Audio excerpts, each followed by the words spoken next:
मंडळी नमस्कार. रामबाण उपचारमध्ये मी प्रकाश कजरे तुमचं स्वागत करतोय. मंडळी आज मी असं आलो एका ठिकाणी आपल्याला एक खरसिंग ही वनस्पती असते. खरसिंग या वनस्पतीच्या शेंगा खूपच आयुर्वेदिक असतात.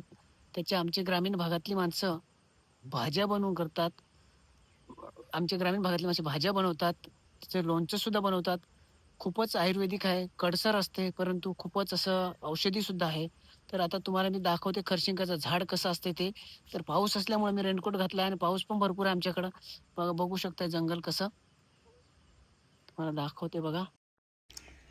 तर मंडळी हे बघा, अशा प्रकारे हे खरशिंगाचं झाड. तर खरशिंगाचं झाड तसं औषधी खूपच गुणकारी. तर आमच्या ग्रामीण भागातली माणसं हे बघा, आता या सीझनला खरशिंगाला शेंगा आलेल्या आहेत आणि ह्या शेंगा आणून त्याचं लोणचंसुद्धा बनवतात. असं जर याचे बारीक बारीक काप केले ना, तर त्याचं लोणचंसुद्धा छानपैकी बनतं आहे. तर आणि याचे बारीक कारल्यासारखे जर बारीक चाक्या करून बारीक कापले तर त्याचं भाजीसुद्धा खूप छान होते. तर असं खरशिंग आता एक दुर्मिळ झालेलं आहे, परंतु अजूनही आमच्या जंगलात भरपूर प्रमाणात आहे आणि आम्ही त्याचा वापर करतो. आणि आम्ही काही याच्या बिया वाळल्यानंतर त्याचं संवर्धनसुद्धा करतो, जेणेकरून आपल्याला ती झाडं जगवता येतील आणि ही दुर्मिळ झाडं नष्ट होणार नाही याचीसुद्धा काळजी घ्यायची आहे. तर मंडळी आता बघा, याचं बरेचसे आयुर्वेदिक उपयोग आहेत, पण मी एक साधा सोपा सांगतो. हे जसं चवीला थोडं कडू आहे, कडवट आहे. तर खरशिंगाचं एक असं अजून खूप महत्त्वाचा उपयोग आहे. पूर्वी बघा भरपूर जणांना खरूज व्हायचे, आत्ता हल्ली हे कमी झाले, पण तरी ज्या खरूज झालेल्या याच्यावर खरशिंगाचे जे सालीचे ढपले असतात ना, त्या ढपल्यांचं तेल तयार करून जर ते खर्जावर लावलं तर खरूज बरी होण्यास मदत होते. तर असं या खरशिंगाच्या ढपल्या खूपच गुणकारी आहेत. तसंच बघा, पूर्वी बघा साथीचे आजार यायचे आणि बरेचसे त्या काळात डॉक्टरसुद्धा वैद्यकीय डॉक्टर उपलब्ध नसायचे. मग खेड्यातले लोक आपले साथीच्या आजारात ह्या खरशिंगाच्या झाडाचे तेल काढलं जायचं आणि हे तेल, खरशिंगाचं तेल गुरांना पाजलं जायचं. त्यामुळे साथीच्या आजारापासून गुरांची सुटका व्हायची किंवा साथीचे आजार त्या गुरांपासून दूर व्हायचे. तर असं हे प्रभावी त्या काळी गुरांसाठीसुद्धा खूपच उपयोग होता. आणि याचं लोणचं खूपच आरोग्यदायी आहे, कारण बऱ्याचशा जणांना फायदेकारक आहे. तुम्ही जे बाजारचं लोणचं वापरताय त्यापेक्षाही खूपच पौष्टिक आरोग्यदायक रामबाण असं हे लोणचं आहे. खरशिंगाचे शेंगा कडवट असल्यामुळं ते खूपच अनेक आजारांना दूर ठेवणारा आणि गुणकारी लोणचं आहे. तर आम्ही याचं लोणचंसुद्धा बनवतो आहे, तर तुम्हाला नक्कीच याची रेसिपीसुद्धा दाखवणारच आहोत. परंतु आज फक्त खरशिंगाच्या झाडाचे उपयोग काय ते बघूयात. तर हे खूपच असं गुणकारी झाड आहे. तसंच बघा, पोटसूळ उठते बघा, म्हणजे पोट दुखतं आहे, पोटात वेदना होतात. पोटसूळ झाल्यास खरशिंगाची साल आहे ना, 4 बोटाच्या मापाची काढायची आणि ती आणून कुटायची. त्याच्यात 1 ते 2 कप पाणी टाकायचं. चांगल्या प्रकारे कुस्करायची. अशी कुस्करून जर गाळून घेतली ना, आणि सकाळी सकाळी जर तुम्ही उपाशीपोटी ज्या ज्या व्यक्तीच्या पोटात दुखते, वेदना होतात, पोटसूळ उठलेला आहे, तर त्याला तुम्ही ती साल कुटून प्यायला दिली. असं सकाळ संध्याकाळ, सकाळी उपाशीपोटी आणि संध्याकाळी एक टाईम, असं जर नियमित 4 ते 5 दिवस करा. असं निश्चित तुम्हाला या आजारापासून दूर राहता येईल, एवढा असा प्रभावी आणि घटक आहे. तर मंडळी मी एक आयुर्वेदिक माहिती देतो ना तुम्हाला. तर तुम्ही निश्चित एखाद्या वैद्य, तज्ज्ञ किंवा तुमचे जवळचे आयुर्वेदिक औषध देणारे असेल त्यांच्याकडून खात्री करून घ्या. कारण कसं आहे, प्रत्येक गोष्टीचं प्रमाण असतं, ते योग्य प्रमाणात करावा हीच माझी इच्छा आहे. आणि मी आपले आदिवासी काही पारंपरिक उपचार आहेत ते सर्वांना माहिती होत, कारण एकमेकाला न सांगितल्यामुळं ते नष्ट होण्याच्या मार्गावर आहेत. त्यामुळं माझा एक लहानसा प्रयत्न आहे का ह्या काही जंगली आयुर्वेदिक पारंपरिक वनौषधीचे उपाय आहेत ते सर्वांना पोहोचावेत, माहीत होवेत, हाच माझा एक प्रयत्न आहे. आज ना मी जंगलात गेलेलो होतो आणि आज खरशिंगाच्या शेंगा आणलेल्या आहेत. तर खरशिंगाच्या शेंगा खूपच असे आयुर्वेदिक आहेत, चवीला कडू परंतु त्याचं लोणचं खूपच चांगलं बनतं आहे. तर मी आज भरपूर साऱ्या शेंगा आणल्यात, परंतु तुम्हाला आता एक रेसिपी लोणच्याची कशी आहे तेही दाखवतोय. तर बघा पहिले असे आता शेंगा आणल्यात नाही बघ, शेंगा त्याचे कापून घ्यायचे आहेत आपल्याला. देठ तू सुरुवातीचं कापून टाकायचं. छोटंसं मोठं घ्या, मोठं मोठं मोठं हां. बघा असं तुमच्या पद्धतीने कापा, म्हणजे आता सोयीने असं असं कापलं ना, असं कापून घेतले, असे कापून घ्यायचे सगळे.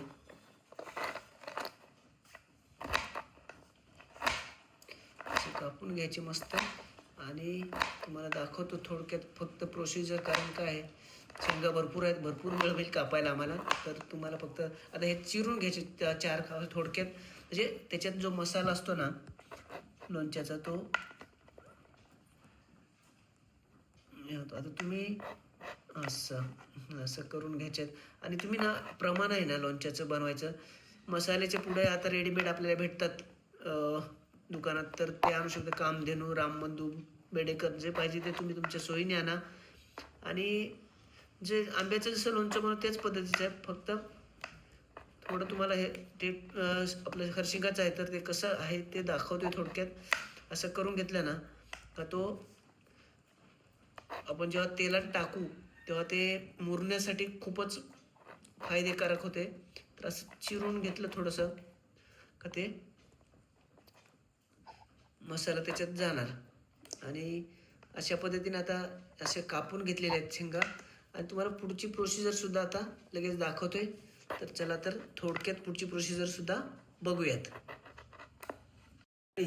आत्ता आपण खरशिंगाचं लोणचं बनवायची पूर्वतयारी तुम्हाला करायला लागेल ते दाखवते बघा. आता हे तेल आहे ना, मंद गॅसवर असं तापवलं आहे.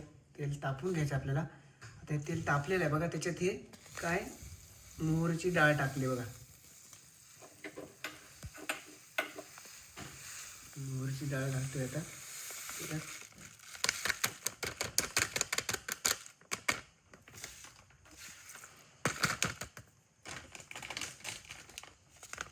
खरशिंगाचं लोणचं खूपच आयुर्वेदिक, जंगली आणि ते चवीला कडू आहे, परंतु खूपच शरीराला फायदेकारक आहे. तर तुम्ही इतर लोणचं घेण्यापेक्षा निश्चित ते बनवावं आणि खावा. तर बघा हे लोणच्याचा मसाला घातला आहे. आता ते वजनानुसार घाला. आता आम्ही वजन केलेलं आहे त्याच्यानुसार हे प्रमाण घातलेलं आहे. आता रेडीमेड लोणच्याचा मसाला आणलेला आहे. आणि बघा हे गरम तेल झालं, त्याच्यात हा मसाला, मोहरीची डाळ घातलेली आहे. आणि ते थोडंसं असं तेलात नॉर्मली तळून घ्यायचं आहे थोडक्यात गरम तेलात.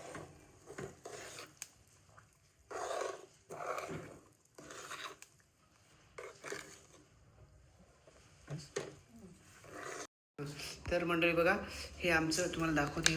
खरशिंगाच्या शेंगा आहेत ना, हे अशा बारीक बारीक कापून घेतलेत बघा. असे हे बघा एवढं.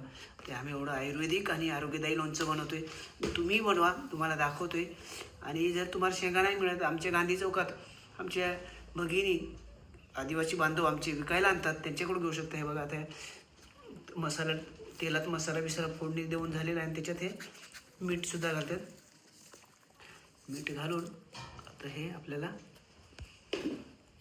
याच्यात हे तेल नंतर मिसळायचं आहे. ते बघा असं हे आरोग्यदायी लोणचं.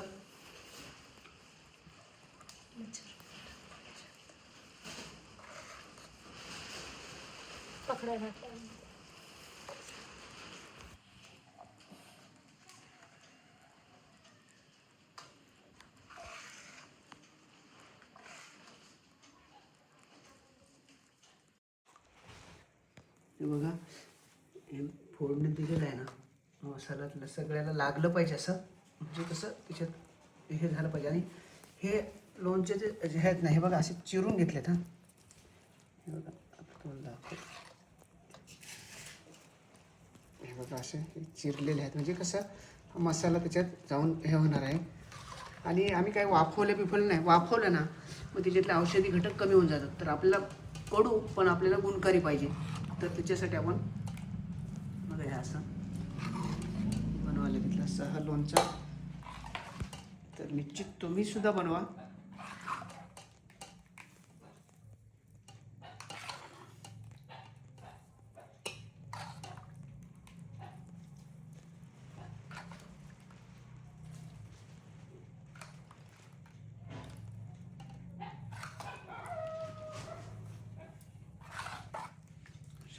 पूर्ण मसाला याच्यात टाकून बरणीत भरायचं आणि वरून मग आपलं गरम केलेलं तेल थंड झाल्यावर टाकायचं आहे.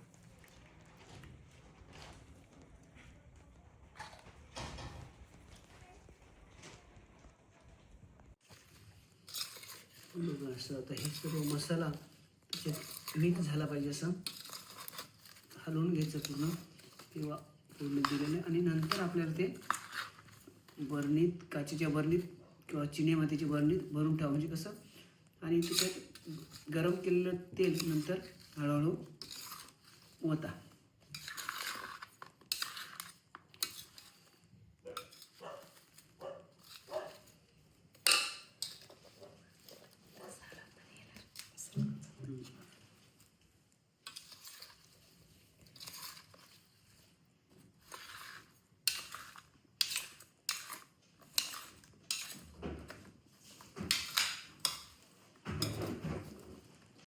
आता हे सगळं मसाला ना खरशिंगाच्या त्या शेंगांना आता लागलेला आहे, पूर्ण एक मिक्स केलेला आहे.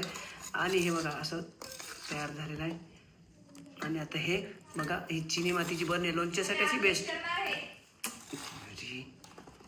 तर बघा मंडळी, आता चिनी मातीची बरणी आहे ना, त्याच्यात आता भरायला घेतलं आहे. असं पूर्ण भरून घ्यायचं व्यवस्थित. छानपैकी लोणचं होते आणि मुरायला ठेवून द्यायचं. कसं, तुम्ही जरी तुम्ही वर्षभरही ठेवला तरी हे लोणचं खूप छान राहते. परंतु फक्त तेलाची पातळी आपल्या लोणच्याचे जे आहे त्याच्यावर पाहिजे, म्हणजे खराब होत नाही, बुरशी लागत नाही. आणि असे हे आरोग्यदायी लोणचं आता तयार झालेलं आहे. तर अशा विविध माहिती करता माझ्या रामबाण उपचार या चॅनलला सबस्क्राईब करून ठेवा. तुमच्या नातेवाईक मित्रमंडळी यांनाही शेअर करा, जेणेकरून त्यांनाही असं नवनवीन माहिती मिळत जाईल. आणि आपला प्रामाणिक उद्देश आहे का, जे आपलं पारंपरिक औषधी उपयोग आहेत, वनस्पतींची माहिती हेच मी शेअर करतो आहे, जेणेकरून सर्वांना माहीत व्हावं. तुम्हाला खरसिंग या वनस्पतीबद्दल दिलेली माहिती आवडली असेल, नक्की माझ्या रामबाण उपचाराच्या लाईक करा. नवीन असाल तर सबस्क्राईब करा. तुमच्या नातेवाईक मित्रमंडळी यांनाही शेअर करा. धन्यवाद.